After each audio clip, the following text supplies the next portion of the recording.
Nationwide injection, pit executive versus judicial authority.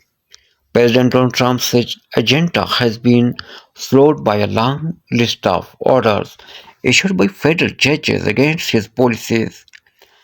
Those orders include many that are nationwide in scope. Dubbed nationwide or universal injections, they are considered extraordinary because they allow a single judge to block national policies. Nationwide orders have increasingly been used by judges in recent years, prompting pushback from presidential administration. Trump recently denounced their use and asked the Supreme Court to intervene. Unlawful nationwide injections by radical left judges could very well lead to the destruction of our country. The president said in a March 20 post on the Truth Social. These people are lunatics who do not care even a little bit about the repercussion from their very dangerous and incorrect decision and ruling.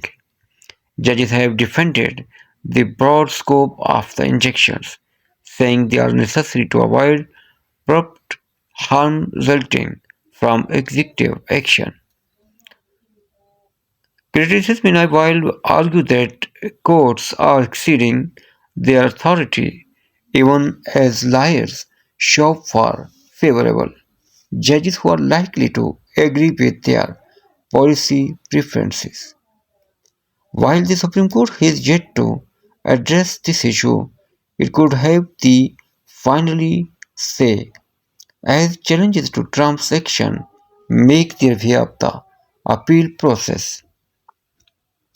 According to a study by the Harvard Law Review, the number of universal orders has increased in recent years, most common from judges appointed by a president from the opposing, opposing party to the one in the White House.